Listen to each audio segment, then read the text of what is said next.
Good afternoon friends, maths for मस्ती में आपका स्वागत है। और आज हम मध्य प्रदेश सामान्य ज्ञान का अध्ययन करेंगे। और मध्य प्रदेश सामान्य ज्ञान में क्या पढ़ेंगे ये आपको बता दूं तो मध्य प्रदेश का प्राकृतिक विभाग पढ़ेंगे। मतलब मध्य प्रदेश को जो अलग अलग प्राकृतिक विभागों में बांटा गया है, ठीक है, प्राकृतिक प्रदेशों में बांटा गया है, या फिर जिसको बोलते हैं भू आकृतिक प्रदेश, ठीक है। तो मध्य प्रदेश को किस तरीके से कितने भागों में बांटा गया है, ठीक है, प्राकृतिक विभाग में, ठीक। तो ये देखेंगे हम। अब यहाँ पे से कि ये जो आज हम पढ़ेंगे, इस क्लास में जो पढ़ेंगे वो बहुत इंपॉर्टेंट है, बहुत अच्छी तरीके से देखना है और समझना है, ठीक है। क्योंकि यहाँ पे पूरा सिर्फ मैप वाइज पूरा आपको बताऊं, ताकि इससे कि मैप आपको पूरी तरीके से अच्छी तरीके से यहाँ पे माइंड में फिट हो, अच्छी तरीके से याद हो जाए। तो उसके लिए आपको एक काम करना होगा, बहुत ध्यान से देखना होगा, ठीक है, और ध्यान से सुनते रहना है। बस याद आपको ऑटोमेटिक होगा, यहाँ पे देखते रहेंगे, ठीक है। तो आइए स्टार्ट करते हैं। और मध्य प्रदेश के प्राकृतिक विभाग, अब मध्य प्रदेश के प्राकृतिक विभाग कौन कौन से हैं ये पढ़ेंगे। प्राकृतिक विभाग मतलब से अलग अलग से कि भू आकृतिक विभाग के हिसाब से इसे बांटा गया है मध्य प्रदेश को, ठीक है। पृथ्वी की से कि मान लो से पठार है, नदी घाटी है, ठीक है, पर्वत है, तो इस तरीके से अलग अलग प्रकार से इसको मध्य प्रदेश को बांटा गया है।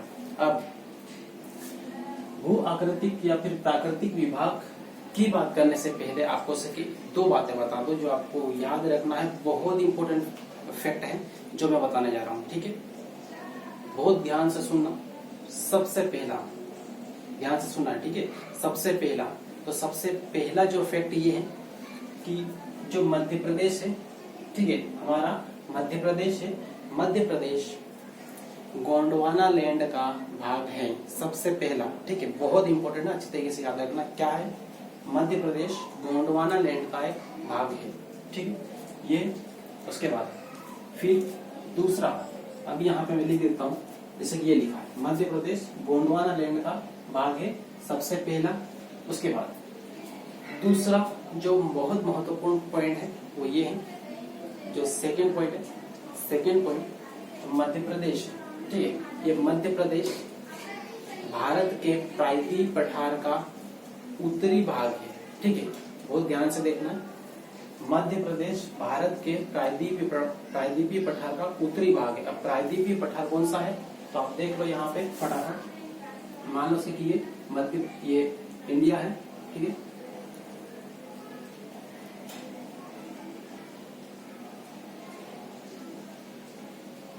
जैसे कि यहाँ पे ये इंडिया बना लिया समझने के लिए, ठीक है। अब इंडिया है और इंडिया में यहाँ तक का जो भाग है ये वाला, ठीक है, ये वाला जो भाग है ये, इसको बोलते हैं भारत का प्रायद्वीपीय पठार, ठीक है, प्रायद्वीपीय पठार। तो ये प्रायद्वीपीय पठार है, प्रायद्वीपीय पठार, ठीक है। तो इस तरीके से प्रायद्वीपीय पठार है। और आपको पता है कि मध्य प्रदेश यहाँ पर आता है इस तरीके से, ठीक, मध्य प्रदेश इस तरीके से आता है, तो थोड़ा सा ऊपर रह जाता है बाकी से कि इस पठार के अंतर्गत आता है, ठीक है, थोड़ा सा ऊपर रहता है, उसके बाद इस पठार के अंतर्गत आता है।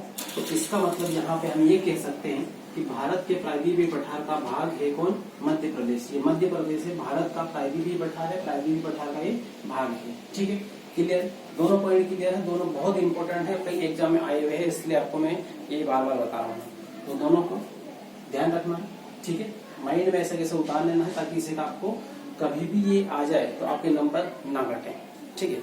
ये उसके बाद फिर अब बात करते हैं कि मध्य प्रदेश को कितने प्राकृतिक विभाग में बांटा गया है, ठीक है। तो मध्य प्रदेश को मुख्यतः 3 प्राकृतिक विभाग में बांटा गया है, ठीक है। कितने?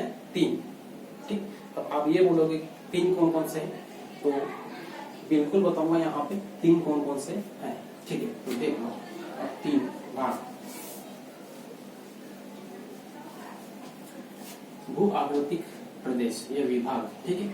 तो ये देखो,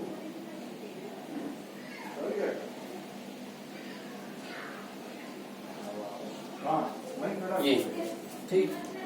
सबसे पहला है मध्य उच्च प्रदेश, ठीक है, मध्य उच्च प्रदेश,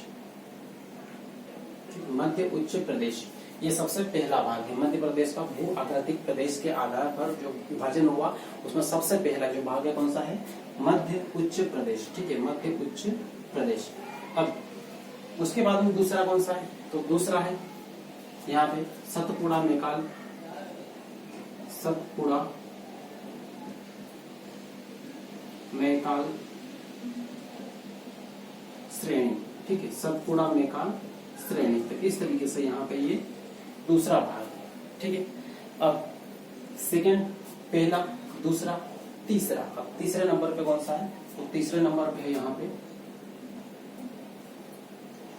पूर्वी पठार, ठीक है, कौन सा, पूर्वी पठार, ये।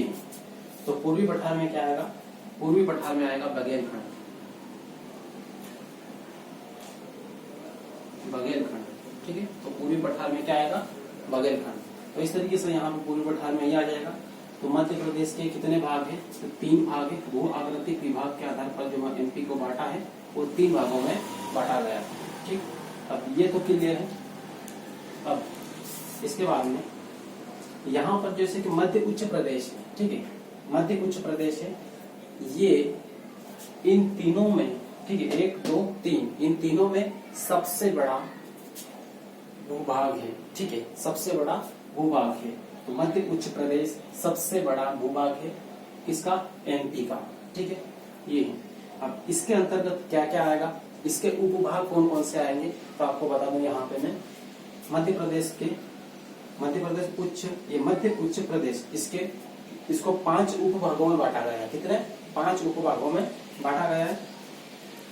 जो सबसे पहला हम देखें यहाँ पे, तो सबसे पहला मध्य भारत का पठार, मध्य भारत का पठार, ठीक है, सबसे पहला कौन सा है, मध्य भारत का पठार। और दूसरा कौन सा है, तो दूसरा है मालवा का पठार, मालवा का पठार, ठीक है, ये है। और तीसरा है विंध्यन कागारी प्रदेश या फिर रीवा पन्ना का पठार, ठीक है, विंध्यन कागारी प्रदेश या फिर रीवा पन्ना का पठार। मैं विंध्यन कागारी प्रदेश लिख रहा हूँ, ठीक है, विंध्यन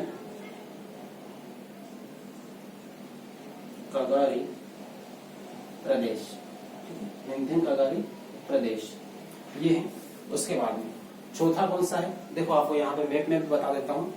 सबसे पहले मैंने मध्य उच्च प्रदेश का जो पहला भाग लिखा, टोटल 5 भागों में बांटा है। पहला भाग है मध्य भारत का पठार, कौन सा, मध्य भारत का पठार। कहाँ से, ये यहाँ पे भिंड से, इधर से ग्वालियर, शिवपुरी, और इधर आ जाएगा गुना के बाद में नीमच, ठीक है, और मंदसौर की भानपुरा तहसील इसके अंतर्गत आती है, ठीक है, मध्य भारत के पठार के अंतर्गत आती है। कौन सी, मंदसौर के भानपुरा तहसील आती है। मंदसौर पूरा नहीं आता है, मंदसौर की भानपुरा तहसील आती है, जो यहाँ पे इस तरीके से यहाँ पे इंटर कर रही है, ऐसे इस तरीके से ये, ठीक है, ये मंदसौर है। तो यहाँ पे इस तरीके से यहाँ से ये वाला जो भाग है ये मंदसौर की भानपुरा तहसील है, जो मध्य भारत के पठार में आती है, ठीक है। अब फिर अभी इन एक एक के बारे में पूरा डिटेल में बताऊंगा। पहले केवल ये देख लें कि मध्य भारत का पठार कहाँ पर है, तो ये मध्य भारत का पठार है, ठीक है, दिख रहा है ये लाइन। तो इस तरीके से दूसरा मैंने लिखा मालवा का पठार। तो मालवा का पठार कौन सा, मालवा का पठार यहाँ से, ठीक है, जो जैसे कि सागर विदिशा इधर से यहाँ से होके जो नर्मदा घाटी का उत्तर का जो भाग है, ठीक है, नर्मदा घाटी ये वाली, तो नर्मदा घाटी के का उत्तरी भाग ये जो पूरा है ये क्या है, मालवा का पठार है, ठीक है, मालवा का पठार। तो इसके बारे में देखेंगे डिटेल में, पहले मेन देख लें। उसके बाद तीसरा मैंने लिखा विंध्यन कगारी प्रदेश। विंध्यन कगारी प्रदेश मालवा के पठार के जस्ट पास में, इधर ये साइड क्या है, विंध्यन कगारी प्रदेश, जिसको हम बोलते हैं रीवा पन्ना का पठार भी बोलते हैं, ठीक है, या विंध्य प्रदेश भी बोलते हैं। तो इस तरीके से 3 नाम इसके याद रखना, विंध्यन कगारी प्रदेश, विंध्य प्रदेश या फिर रीवा पन्ना का पठार। तो इस तरीके से 3 नाम है इसके। उसके बाद चौथा चौथे नंबर पे हम ले लेंगे यहाँ पे बुंदेलखंड का पठार। ठीक है, यहाँ से दतिया, ये भिंड के कुछ जिले इसमें आते हैं। भिंड के 80% जिले हैं वो मध्य भारत के पठार में आते हैं। ठीक है, तो यहाँ से इस तरीके से दतिया है, शिवपुरी, ग्वालियर, अशोकनगर और सागर, उसके बाद निवाड़ी, उसके बाद टीकमगढ़ वगैरह, ये छतरपुर, ये सब इसमें आ जाएगा। ठीक है, तो इस तरीके से ये बुंदेलखंड का क्षेत्र है। ये वाली जो लाइन दिख रही है, ठीक है, ये वाली लाइन, ये लाइन, ये क्या है, बुंदेलखंड का पठार है। ठीक, तो इस तरीके से यहाँ पे देखना है चौथे नंबर पे बुंदेलखंड का पठार।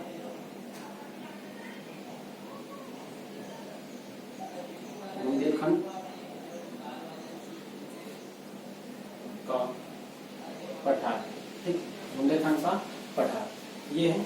उसके बाद में फिर जो 5वां नंबर है और मध्य उच्च प्रदेश का लास्ट भाग है, वो कौन सा है, ये जो नर्मदा नदी दिख रही है, पानी बहता हुआ दिख रहा है आप लोगों को ये, ठीक है, ये जो नर्मदा नदी है, नर्मदा सोन घाटी बोलते हैं इसको, तो नर्मदा सोन घाटी ये 5वां भाग है मध्य उच्च प्रदेश का। ठीक है, तो मध्य उच्च प्रदेश का 5वां भाग नर्मदा सोन घाटी या नर्मदा घाटी भी बोल सकते हैं इसको। ठीक है, सोन घाटी। तो इस तरीके से यहाँ पे ये आपके टोटल कितने पांच भाग हुए। ठीक है, दिख रहा है ये वाला नर्मदा सोन घाटी लिखा हुआ, यदि नहीं दिख रहा है तो थोड़ा ऊपर करना। ठीक है, दिख रहा है। हाँ, ये इसके 5 पूरे कंप्लीट हुए। और सतपुड़ा मेकाल श्रेणी ये तो एक ही है। ठीक है, सतपुड़ा मेकाल श्रेणी कहाँ पर है ये आपको बता दो। तो सतपुड़ा मेकाल श्रेणी ये इधर, ठीक है, यहाँ पे अनूपपुर के इधर से लेके और ये वाला जो भाग है ये पूरा क्या है, सतपुड़ा मेकाल श्रेणी है। ठीक, तो इस तरीके से ये देख सकते हैं सतपुड़ा मेकाल श्रेणी।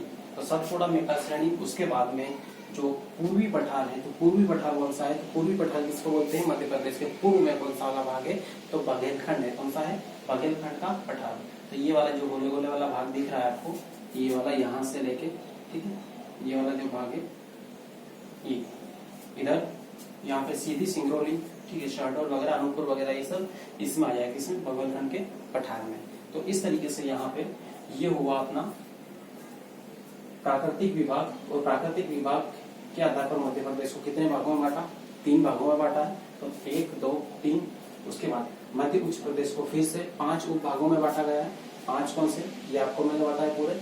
अब इसके बाद में आप देखेंगे यहाँ पे एक एक पठार के बारे में, उसका क्षेत्रफल क्या है, टोटल क्षेत्रफल का कितना प्रतिशत है, ठीक है, उसमें सबसे ऊंची चोटी कौन सी है। ठीक, तो ये मेन पॉइंट हम यहाँ पे देखेंगे। तो सबसे पहला लेते हैं हम मालवा का पठार। ठीक है, सबसे पहले किसका, मालवा का पठार। यहाँ पर बस उन्हीं पठार कौन से डिस्कस करेंगे जहां से प्रश्न बनते हैं। ठीक है, जिन पठार से, जिस क्षेत्र से प्रश्न नहीं आते हैं, नहीं बनते हैं, उन पठार को हम डिस्कस नहीं करेंगे, उनको ऊपरी तौर पे लेंगे। ठीक है, ऊपरी तौर पे डिस्कस करेंगे। तो सबसे ज्यादा है मालवा का पठार। तो मालवा के पठार से प्रश्न काफी बनते हैं, इसलिए मालवा का पठार सबसे पहले लेंगे। ठीक है, तो मालवा का पठार, मालवा का पठार। ठीक, तो मालवा के पठार में इसको देखो, तो मालवा का पठार, इसमें कौन कौन से जिले आते हैं। तो एक बात आप ध्यान रखना, जब भी से आप ये वीडियो देख रहे होते हो उस टाइम मध्य प्रदेश का मैप लेके जरूर बैठना। जैसे कि आपके पास मैप इस तरीके से होगा ये, ठीक है, तो ये मैप आपके पास होना बहुत जरूरी है। वीडियो देखते जाओ, मैप में देखते जाओ, आपको 100% डाटा पूरा कंप्लीट होगा। ठीक है, अदरवाइज मैप को नहीं देखोगे तो उसकी भूलने की संभावना ज्यादा रहती है, इसलिए मैप को जरूर देखना है। तो इसमें कौन कौन से जिले आते हैं, तो यहाँ पे से कि इंदौर है, दाहोद, अलीराजपुर, इधर से कि देवास वगैरह आ जाएगा। ठीक है, रतलाम आ जाएगा, इधर यहाँ पे मंदसौर आ जाएगा, उसके बाद में आगरमालवा, ठीक है, राजगढ़, वो भोपाल वगैरह आ जाएगा। ठीक, तो इस तरीके से यहाँ पे बहुत सारे जिले सब आ जाएंगे। और मालवा का पठार सबसे बड़ा पठार है। सबसे पहली इसकी खासियत है तो सबसे बड़ा, ठीक है, सबसे बड़ा पठार। ठीक है, जितने भी पठार यहाँ पे आपको दिख रहे हैं उनमें सबसे बड़ा पठार कौन सा है, मालवा का पठार है। ठीक है, टोटल क्षेत्रफल के, मध्य प्रदेश का जितना क्षेत्रफल है उसके टोटल क्षेत्रफल का कितना प्रतिशत है, तो यहाँ पे ये 28% है। टोटल का कितना प्रतिशत है, तो 28%, ठीक है, कुल भूभाग का। यदि वर्ग किलोमीटर में बात करें तो कितना है, 88,222 वर्ग किलोमीटर, किलोमीटर स्क्वायर मतलब वर्ग किलोमीटर, ठीक है, 88,222 वर्ग किलोमीटर, तो ये हुआ इसका। उसके बाद यहाँ पर बात करें मालवा के पठार की सबसे ऊंची चोटी कौन सी है, तो वो कौन सी है, सिगार, ठीक है। मालवा के पठार की सबसे ऊंची चोटी, सबसे ऊंची चोटी, ठीक है, चोटी कौन सी है, सिगार, जिसको कभी कभी बुकों में सिंगार भी लिखा हुआ मिलेगा, सिगार, ठीक है। तो इस तरीके से यहाँ पे मालवा के पठार की सबसे ऊंची चोटी, ठीक, तो ये है। उसके बाद में फिर से कि यहाँ पे देखेंगे अगला, तो अगली इसकी जो क्वालिटी वो ये है कि मालवा का पठार की जो मिट्टी है, मिट्टी कैसी है, जलवायु कैसी है, ये भी देख लेते हैं। तो मिट्टी यहाँ पर इसकी मिलेगी, मिट्टी एक ऐसी काली मिट्टी, ठीक है। उसके बाद में हम बात कर रहे हैं यहाँ की जलवायु की, तो जलवायु कैसी है, तो जलवायु यहाँ पे सम जलवायु पाई जाती है। मालवा के पठार में कैसी जलवायु पाई जाती है, सम जलवायु, ठीक है।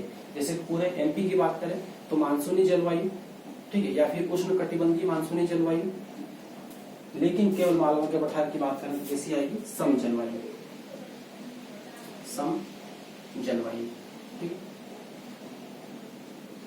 जलवायु।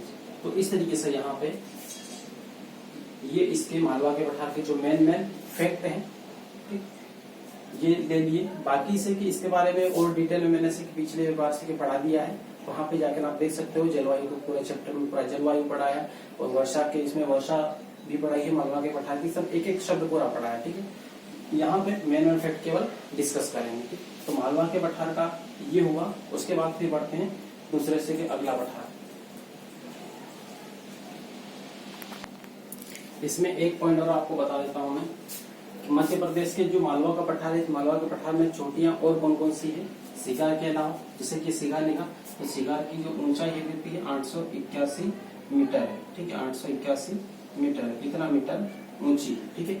सिगार के अलावा और कौन कौन सी है, तो एक जाना पाव पहाड़ी है, जाना पाव, ठीक है, जाना पाव पहाड़ी 854 मीटर, 854 मीटर ये है।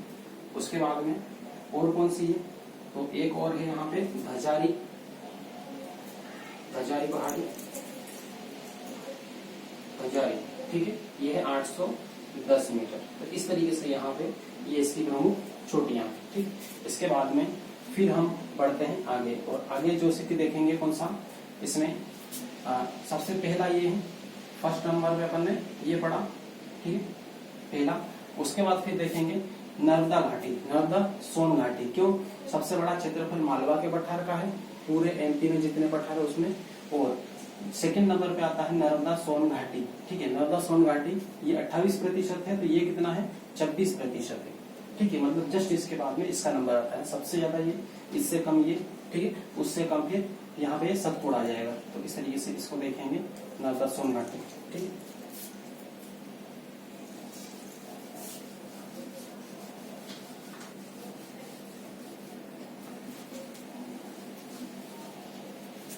तो नर्मदा सोन घाटी में यहाँ पे आपको इससे बहुत ज्यादा पढ़ने की जरूरत नहीं है।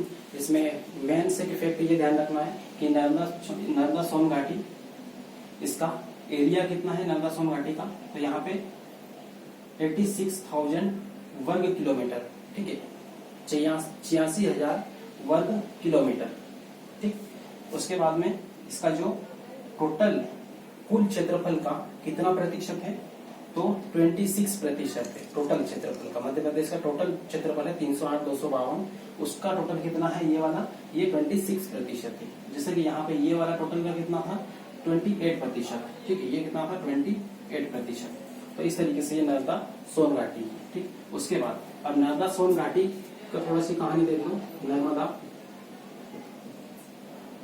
सोन घाटी, सोन घाटी, ठीक है, ये। तो इसमें से ये पूछ सकते हैं कभी कि यहाँ पे नर्मदा सोन घाटी है, तो इसके उत्तर में कौन सा भूभाग पड़ता है, ठीक है। तो उत्तर में कौन सा भूभाग पड़ता है, इसके उत्तर में मालवा का पठार है, ठीक है, मालवा पठार। उसके बाद में फिर कभी से ये भी आ सकता है कि नर्मदा सोन घाटी के दक्षिण में कौन सा भूभाग है, तो सतपुड़ा मेकाल श्रेणी या सतपुड़ा पर्वत श्रेणी लिख सकते हैं, ठीक है। तो यहाँ पे ये दक्षिण में सतपुड़ा मेकाल श्रेणी, ठीक है, श्रेणी। तो इस तरीके से यहाँ पे ये है। उसके बाद फिर यहाँ पे देख लें तो नर्मदा सोन घाटी है, इसके पूर्व में कौन सा क्षेत्र पड़ता है, तो इससे पूर्व में इधर साइड निकल आएंगे तो यहाँ पे गुजरात आ जाएगा, ठीक है। तो इधर पूर्व में नहीं, इधर पश्चिम में, ठीक है, पश्चिम में, पूर्व उधर रहेगा पश्चिम में, तो पश्चिम में यहाँ पे गुजरात, ठीक है, गुजरात। उसके बाद में ये पश्चिम है, ठीक है, ये है, और ये उत्तर है, और ये दक्षिण है, ठीक। और अब पूर्व की बात करें तो पूर्व में नर्मदा सोन घाटी, इसके पूर्व में कौन सा क्षेत्र पड़ता है यहाँ पे, तो बघेलखंड का पठार, ठीक है, बघेलखंड का पठार आ जाएगा, ये वाला आ जाएगा, ठीक है। विंध्य प्रकार प्रदेश भी आ सकता है, लेकिन ये वाला बघेलखंड का पठार एकदम पूर्व में है, तो बघेलखंड। तो इस तरीके से यहाँ पे ये नर्मदा सोन घाटी का पूरा से की कहानी कंप्लीट हुई। इसके बारे में बहुत ज्यादा प्रश्न नहीं आते हैं, इसलिए हम केवल इतना ही पढ़ेंगे इसमें, ठीक है। उसके बाद में फिर जाएंगे सतपुड़ा मेकाल श्रेणी, इससे प्रश्न बनते हैं, मालवा के पठार से ज्यादा बनते हैं और इससे ज्यादा बनते हैं, तो इनको दोनों को अच्छी तरीके से पढ़ेंगे, ठीक है। तो इसको अच्छे से पढ़ेंगे। अब इस पे जाते हैं सतपुड़ा मेकाल श्रेणी।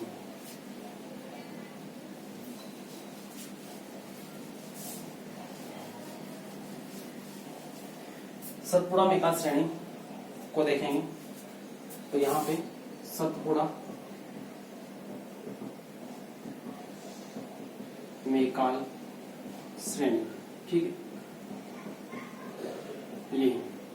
तो सतपुड़ा मेकाल श्रेणी में सबसे पहले देखेंगे यहाँ पे कि इसका टोटल क्षेत्रफल कितना है, तो क्षेत्रफल है 34,000, मतलब 34,000 वर्ग किलोमीटर, ठीक है।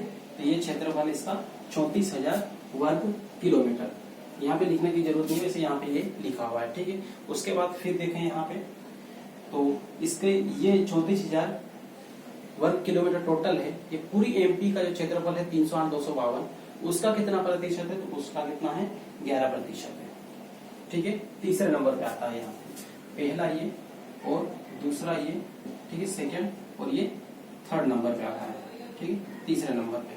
तो इस तरीके से इन तीनों को क्रम से अच्छी तरीके से याद रखना, ठीक है। 88,222, ठीक है, और यहाँ पे 86,000 और यहाँ पे 34,000, इस तरीके से इनको याद रखना है, ठीक। 28, 26 और 11% ये है। उसके बाद अब यहाँ पे इसकी खासियत क्या है, तो इसकी पर्वत श्रृंखलाएं सारी इससे मैंने पढ़ाई है, अलग से पूरा वीडियो कंप्लीट बना है, वहां पे जाकर आप देख सकते हैं इसके पूरे बारे डिटेल में, लेकिन फिर भी यहाँ पे बता देता हूँ आपको कि ये सतपुड़ा मेकाल श्रेणी में यहाँ पे महादेव पर्वत श्रृंखला है, मतलब महादेव पर्वत है, ठीक है। तो ये जो महादेव पर्वत है, मान लो ये महादेव पर्वत है, महादेव पर्वत, ठीक है। तो ये जो महादेव पर्वत श्रृंखला है या महादेव पर्वत है, इसके ऊपर एक चोटी है सतपुड़ा पर्वत श्रेणी की सबसे ऊंची चोटी, जिसको हम बोलते हैं धूपगढ़ की चोटी, धूपगढ़ की चोटी, ठीक है। और ये न केवल सतपुड़ा पर्वत श्रेणी की सबसे ऊंची चोटी है, बल्कि पूरे एमपी की सबसे ऊंची चोटी है, ठीक है। तो इसकी ऊंचाई कितनी है 1350 मीटर, ठीक है, 1350 मीटर। तो इस तरीके से यहाँ पे ये बहुत खास है इसमें, ठीक है। तो उसके बाद में फिर से यहाँ पे राजपीपला पहाड़ियां आ जाएगी, ठीक है, असीरगढ़ की पहाड़ियां आ जाएगी, इनको याद रखना है। उसके बाद मेकाल पर्वत श्रृंखला, मेकाल श्रेणी इसमें है, ठीक। तो इस तरीके से यहाँ पे ये आ जाएगी इसकी बेसिक पूरी अच्छी जानकारी। उसके बाद में इसमें जिले कौन कौन से हैं ये हम देखें, तो जिले यहाँ पे आ जाएगा, ये कौन सा आ जाएगा, बालाघाट आ जाएगा, ठीक है, सिवनी आ जाएगा, सिवनी के बाद इधर छिंदवाड़ा आ जाएगा, छिंदवाड़ा के बाद में इधर जैसे कि ये बुरहानपुर आ जाएगा, ठीक। इस तरीके खंडवा, खरगोन, ये सब कुछ इसमें आ जाएगा। तो इस तरीके से ये सतपुड़ा मेकाल श्रेणी यहाँ पे कंप्लीट होगी, ठीक। ये तो अब इसके बारे में इतना ही। उसके बाद फिर यहाँ से निकलने वाली जो नदियां हैं उनके बारे में थोड़ा सा देख लें, ठीक है। यहाँ से निकलने वाली नदियां, और नदियां कौन कौन सी है, तो यहाँ से जो निकलती है नदियां, सबसे पहली नदी वो है वर्धा नदी, ठीक है। वर्धा नदी जो महाराष्ट्र में नीचे की ओर बह के जाती है, ठीक है। दूसरी है वेनगंगा नदी, जिसको वेनगंगा या वेनगंगा बोलते हैं, वो भी कहाँ पे, दक्षिण की ओर नीचे की साइड बह के जाती, महाराष्ट्र और गोदावरी नदी में मिलती है, ठीक है। दूसरी, उसके बाद में यहाँ पे है ताप्ती नदी, जो मध्य प्रदेश की दक्षिणी सीमा को निर्धारित करती है, ठीक है। कौन सी, ताप्ती नदी। कहाँ से निकलती, बैतूल है, ये बैतूल है, बैतूल के मुल्तई से निकलती है और इस तरीके से ये बहती हुई निकल जाती है आगे और सूरत के पास में जाके अरब सागर में गिर जाती है, ठीक। इस तरीके से यहाँ पे ये कौन सी है, ताप्ती नदी। तो 3 नदियों को बहुत अच्छी तरीके से यहाँ पे ध्यान रखना है, और दूसरी एक तवा नदी है, उसको भी ध्यान रखना है, ठीक। तो ये हुआ सतपुड़ा मेकाल श्रेणी का कंप्लीट जानकारी, ठीक। ये अब इसके बाद में जो इधर बचे हुए क्षेत्र है, इसमें बहुत ज्यादा से खास नहीं है, इसलिए इनको इतना खास तरीके से नहीं पढ़ेंगे, लेकिन बस इनका जो नाम केवल ध्यान रखना है, ठीक है। नाम ध्यान रखना और किन का भाग है ये ध्यान रखना है। जैसे कि ये तीनों है, विंध्यन, कंगाली प्रदेश, इसमें कौन कौन से जिले आते हैं ये याद रखना है, ठीक है। तो रीवा, पन्ना है, सतना है, ये आ जाएगा, ठीक है। उसके बाद में सीधी पूछा जाएगा। उसके बाद में इसका क्षेत्रफल कितना है ये याद रखने की जरूरत नहीं है, उतना ज्यादा नहीं आएगा डिटेल में। क्षेत्रफल याद रखने की जरूरत आपको किसकी है, केवल 3 क्षेत्र की है। मालवा का पठार 28%, ठीक है। इधर नर्मदा सोन घाटी का 26 और सतपुड़ा का 11। तो इस तरीके से यहाँ पे ये हमारा मध्य प्रदेश का प्राकृतिक विभाग अपना कंप्लीट हुआ, ठीक है। इधर से कि मध्य भारत का पठार कौन कौन से है यहाँ पे देख सकते हैं, फटाफट बता देता हूँ मैं। तो यहाँ पे श्योपुर, ग्वालियर, भिंड, मुरैना और ये गुना, ठीक है। अभी से छोड़ करके से एक जिला बना 2020 में, उसके बाद में नीमच। तो ये वाला क्षेत्र है मध्य भारत का पठार, ठीक है। इसमें खासियत कुछ भी नहीं है, खासियत इसमें ये है कि यहाँ से चंबल नदी प्रवाहित होती है मध्य भारत के पठार में, ठीक है। जो कई बड़े बड़े से बिहाड़ों का निर्माण करती है, बिहाड़ों मतलब से बड़े बड़े गड्ढों का निर्माण करती है, जो लूटपाट के लिए मतलब से बहुत फेमस है, जहाँ पर चोर लोगों के से छिपने के लिए, लूटने के लिए बहुत फेमस है वो चंबल के बिहाड़, ठीक। ये इसमें प्रमुख है। और दूसरा इसमें प्रमुख ये है कि यहाँ पे जो मुरैना है, मुरैना में सरसों सर्वाधिक होता है, ठीक। क्या, सरसों सर्वाधिक होता है, जिसमें इसीलिए सरसों सर्वाधिक होता है, इसीलिए वहां पे मिल से कि ये ऑयल रिफाइनरी, ठीक है, ऑयल रिफाइनरी कंपनी है वहां पे, कहाँ पे, मुरैना में, ठीक। तो इस तरीके से यहाँ पे इसकी जानकारी ये कंप्लीट होगी। तो इस तरीके से हम टोटल से की जानकारी पूरी ले सकते हैं, कंप्लीट अच्छे तरीके से पढ़ सकते हैं। बाकी से कि एक एक के बारे में लेने से कि जो मेन थे वो मैंने बता दिए। उसके बाद में अलग अलग से कि जैसे कि जलवायु है, मिट्टियां हैं, ये सब कुछ है, इन सब के अलग अलग है, उनका सब अलग अलग से पढ़ेंगे, पूरा टॉपिक अलग अलग लेंगे, ठीक है। पूरा एक ही वीडियो में हमसे कि पूरा पढ़ने जाएंगे तो काफी लंबा वीडियो हो जाएगा, इसलिए यहाँ पे नहीं पढ़ेंगे। यहाँ पे मेन थी वो आपको बता दिया। और अब हमसे कि मिलते हैं नेक्स्ट वीडियो में, और इसको बहुत अच्छी तरीके से कंप्लीट करें, क्योंकि आने वाला जैसे कि जो अगली क्लास होगी वो इसी से जुड़ी भी रहेगी, क्योंकि इसी के बहुत सारे फैक्ट उसमें फिट होंगे, ठीक है। इसलिए इसको पहले कंप्लीट करें ताकि नेक्स्ट क्लास आप अच्छी तरीके से पढ़ पाएं, ठीक है। मिलते हैं नेक्स्ट वीडियो में।